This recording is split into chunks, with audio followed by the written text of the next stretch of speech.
कहते हैं कि कार्तिक माह में वेदों का वास जल में होता है। कहाँ होता है? वेदों का वास कहाँ होता है? तीर्थों में, नदियों में। जितने हमारे तीर्थ नदियां हैं, जलाशय हैं, उनमें वेदों का वास होता है। इस महीने में वेद जल में शयन करते हैं, जल में वास करते हैं। तो वेद जब वास करते हैं तो कहते हैं कि जब आप जल में, तीर्थों में स्नान करते हैं तो आपको वेद माता की कृपा प्राप्त होती है, और वेद कृपा करते हैं तो आपका ज्ञान बढ़ता है, आपका यश बढ़ता है, आपकी कीर्ति बढ़ती है, आपकी बुद्धि कारगर होती है, मीन्स अच्छी होती है, पवित्र होती है। इस माह में दीप दान करने की भी महिमा है।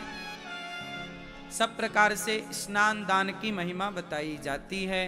कार्तिक का माह मतलब ये जो कार्तिक का महीना है, सारे इस महीने में सबसे ज्यादा त्योहार होते हैं। हमारे सनातन धर्म में जितने भी महीने हैं, सब महीने एक से बढ़कर एक हैं, पर कार्तिक माह में सबसे ज्यादा त्योहार होते हैं। इसी माह पर दीपावली होती है,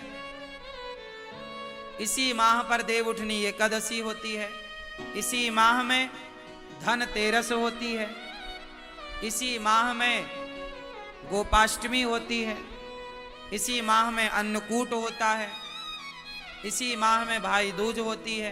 तो एक माह में इतने सारे पर्व, इतने सारे त्योहार। यदि ये सवाल कोई आपसे पूछे कि हिंदू धर्म में, सनातन संस्कृति में वो कौन सा महीना है जिस महीने में सबसे ज्यादा त्योहार होते हैं, तो आप कह सकते हैं कि कार्तिक का माह है वो, जिसमें सबसे ज्यादा त्योहार होते हैं।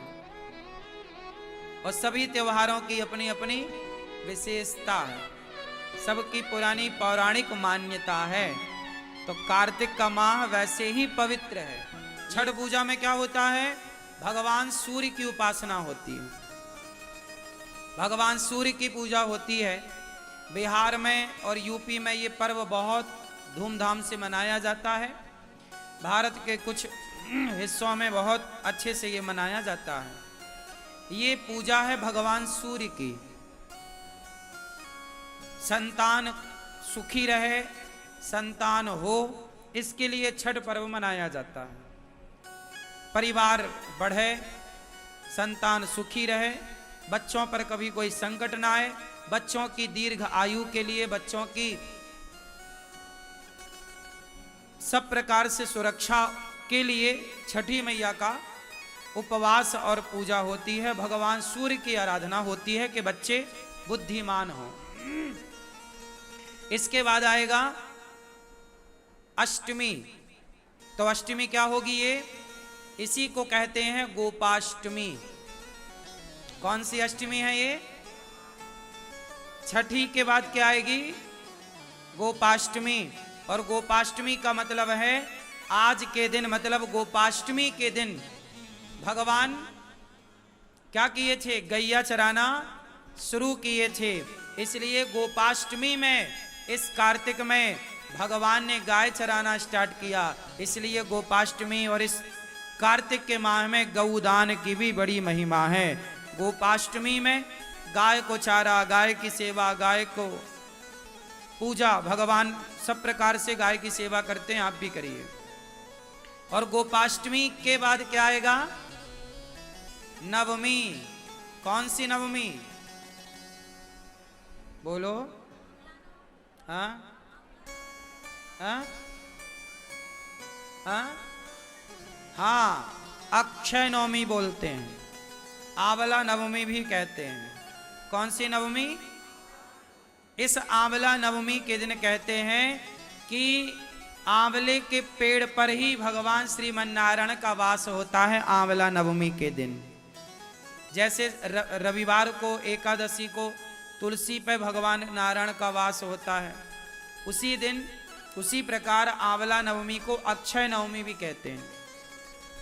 इस दिन आंवला दान करने की महिमा है। इस दिन आंवले के पेड़ के नीचे बढ़िया भोजन प्रसादी बना करके वहाँ पाने की, भोजन करने की, भोजन कराने की बड़ी महिमा है। हमें बचपन में याद है, हम लोग, हमारी माँ और हम लोग जाया करते थे खेतों में जहाँ आंवले का पेड़ होता था, वहीं बढ़िया बनता था प्रसाद, वहीं भोग लगता था, वहीं खाते थे। आंवला भी खाया करो, ये औषधि है। तो अक्षय नवमी कहते हैं, अक्षय नवमी के दिन किया गया कोई भी पुण्य अक्षय फलदायी होता, उसका कभी क्षय नहीं होता। तो आंवले का पेड़ घर में लगाइएगा और आंवले की पूजा करिएगा। देखो हमारे जो त्योहार हैं कितने वैज्ञानिक हैं कि हम लोग पेड़ पौधों की पूजा करते हैं, आंवले के पेड़ की पूजा, ये प्रकृति की पूजा है। फिर आएगी एकादशी। कौन सी एकादशी? हाँ, देव उठनी एकादशी, इसे बड़ी एकादशी भी कहते हैं, बड़ी 11 देव उठनी एकादशी। इस एकादशी के दिन ही भगवान श्रीमन नारायण का, भगवान शालिग्राम जी का तुलसी जी के साथ विवाह होता है। तो आप लोग भी विवाह करिएगा, यहां होगा, आप लोग सब दर्शन करेंगे। फिर इसके बाद क्या होगा? पूर्णिमा, कार्तिक पूर्णिमा। मतलब ये जो कार्तिक का महीना है, सारे इस महीने में सबसे ज्यादा त्योहार होते हैं। हमारे सनातन धर्म में जितने भी महीने हैं, सब महीने एक से बढ़कर एक हैं, पर कार्तिक माह में सबसे ज्यादा त्योहार होते हैं। इसी माह पर दीपावली होती है, इसी माह पर देव उठनी एकादशी होती है, इसी माह में धनतेरस होती है, इसी माह में गोपाष्टमी होती है, इसी माह में अन्नकूट होता है, इसी माह में भाई दूज होती है। तो एक माह में इतने सारे पर्व, इतने सारे त्योहार। यदि ये सवाल कोई आपसे पूछे कि हिंदू धर्म में, सनातन संस्कृति में वो कौन सा महीना है जिस महीने में सबसे ज्यादा त्योहार होते हैं, तो आप कह सकते हैं कि कार्तिक का माह है वो, जिसमें सबसे ज्यादा त्योहार होते हैं। और सभी त्योहारों की अपनी अपनी विशेषता है, सबकी पुरानी पौराणिक मान्यता है। तो कार्तिक का माह वैसे ही पवित्र है। ये व्रत का, इस माह में कहते हैं तीर्थों में स्नान करने का बड़ा महत्व है। आप लोग वृंदावन में हो तो यमुना जी ही स्नान करने जाया करो। क्यों? कहते हैं कि इस माह में ही एक राक्षस ने वेदों को जल में छिपाया था। कहते हैं कि कार्तिक माह में वेदों का वास जल में होता है। कहाँ होता है? वेदों का वास कहाँ होता है? तीर्थों में, नदियों में। जितने हमारे तीर्थ नदियां हैं, जलाशय हैं, उनमें वेदों का वास होता है। इस महीने में वेद जल में शयन करते हैं, जल में वास करते हैं। तो वेद जब वास करते हैं तो कहते हैं कि जब आप जल में, तीर्थों में स्नान करते हैं तो आपको वेद माता की कृपा प्राप्त होती है, और वेद कृपा करते हैं तो आपका ज्ञान बढ़ता है, आपका यश बढ़ता है, आपकी कीर्ति बढ़ती है, आपकी बुद्धि कारगर होती है, मीन्स अच्छी होती है, पवित्र होती है। कार्तिक माह में दीपक जला करके दीपदान नदियों में होता है। जब दीपदान की लंबी माला जाती है, ऐसा लगता है कि माता रानी का हम हार पहनाकर उनका स्वागत कर रहे हैं। इसलिए कार्तिक माह में नदियों की शुद्धि होती है। इसलिए कार्तिक में स्नान, दान और दीपदान की बड़ी महिमा है। कार्तिक में कहा जाता ना, कार्तिक स्नान दान। स्नान करिए नदियों में कार्तिक में। अब शुद्ध हो चुकी हैं, पवित्र हो गई हैं। और बारिश के समय नदियां कैसी होती हैं? बिल्कुल गंदी होती हैं, हाँ या ना? और निर्मलता जल में कब आती? अब जल देखिएगा, जल निर्मल होने लग जाता है, शुद्धि। जैसे स्त्री शुद्ध होती है मासिक धर्म के बाद, उसी तरह नदियां भी स्त्री हैं। तो इनका यही धर्म है। कार्तिक का माह दीपदान का माह है, स्नान का माह है और दान का माह है।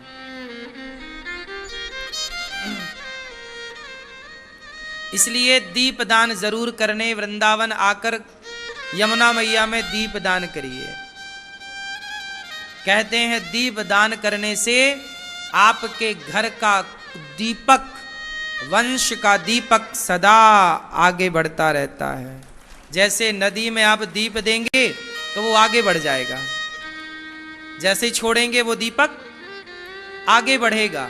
उसी तरह आपके कुल का दीपक भी अपने लक्ष्य की ओर आगे बढ़ जाएगा, आपका वंश सदा आगे बढ़ता रहेगा।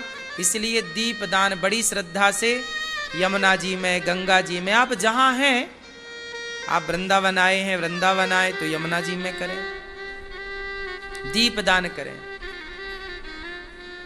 ये नदियों का श्रृंगार है।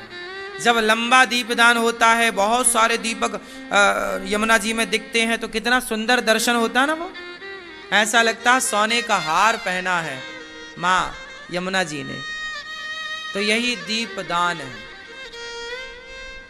दीपदान की बड़ी महिमा है। अन्नदान, अन्नदान की भी बड़ी विशेषता है। इस कार्तिक के माह में क्या होता है जानते हो? किसानों के घर पे अब धान चावल आने लग गया है। ये महीना अब थोड़े दिन में क्या होगा, किसानों की फसल कटेगी और क्या आएगा? धान कट जाएगी ना। अब धान कटेगी।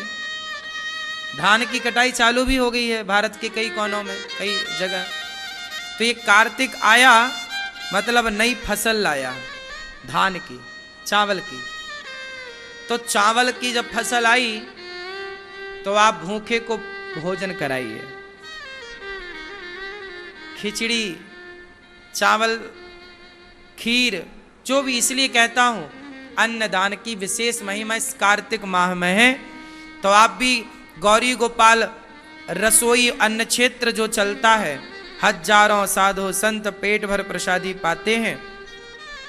आप भी कार्तिक के इस माह में अन्नदान से अवश्य जुड़ें।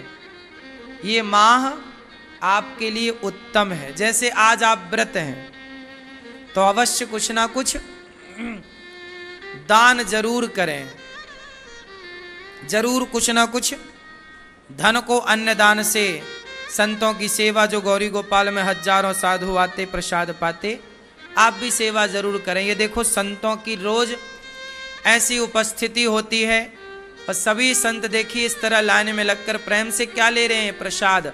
आप जो रोटी देते हैं वही रोटी ये संत लोग लेते हैं।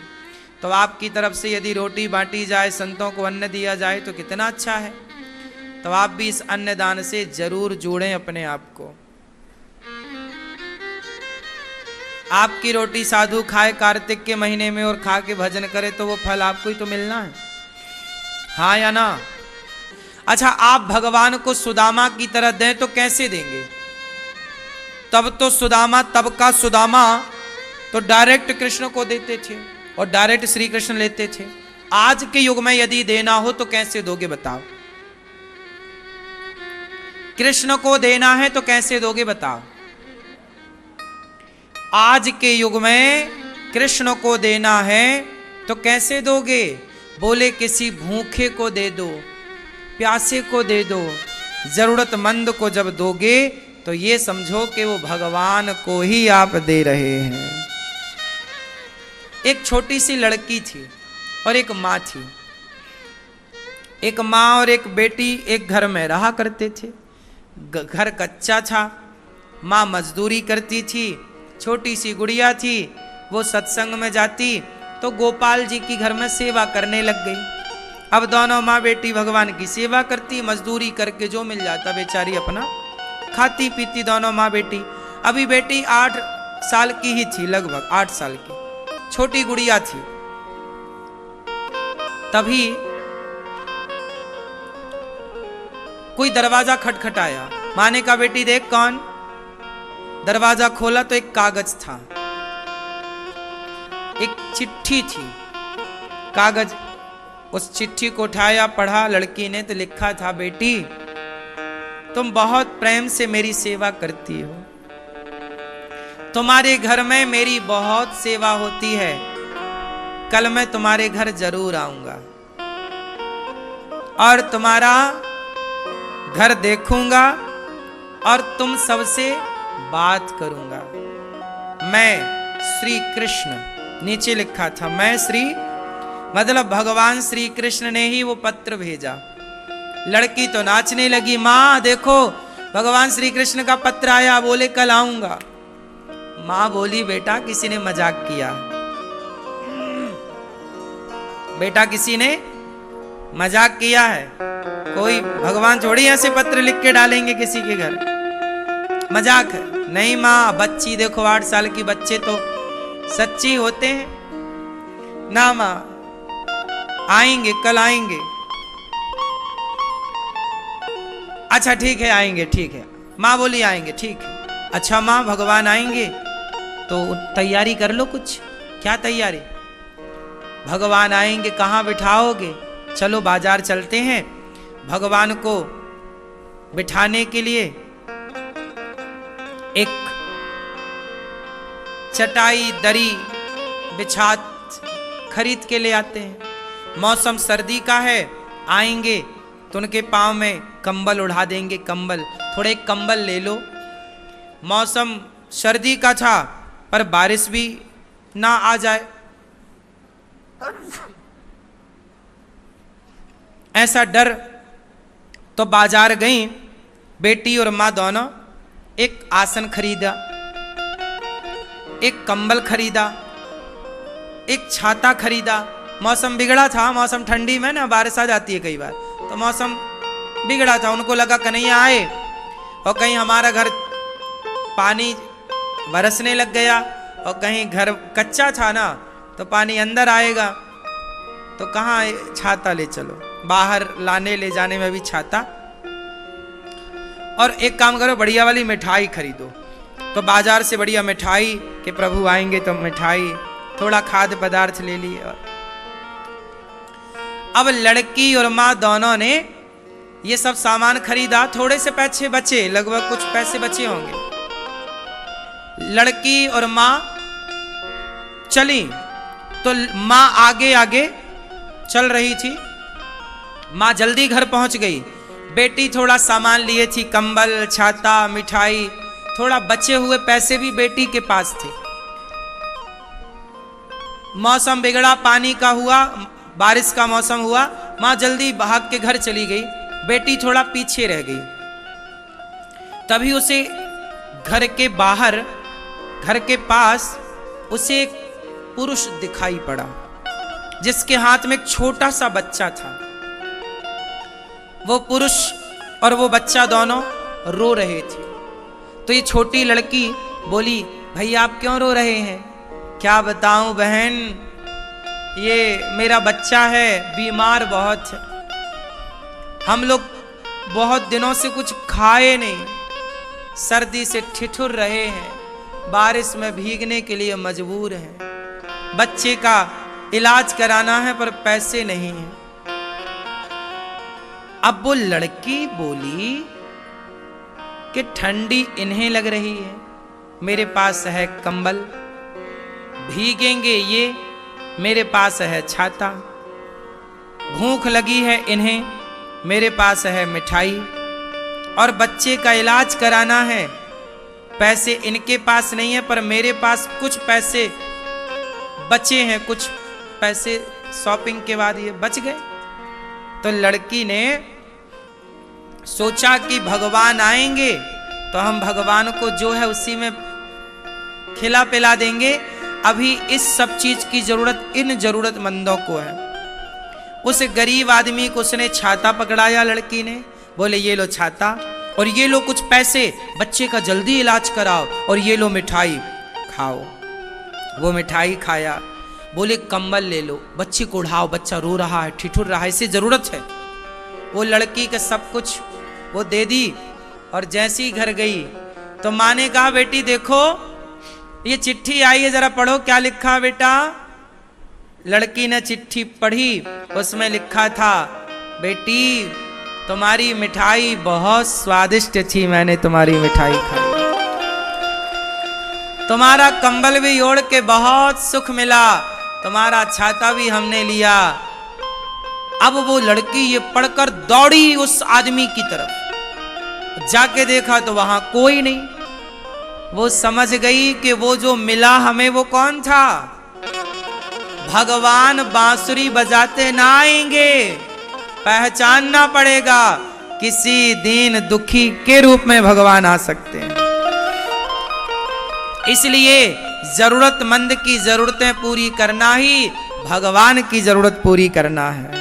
किसी भूखे को भोजन कराना ही भगवान को भोग लगाना है।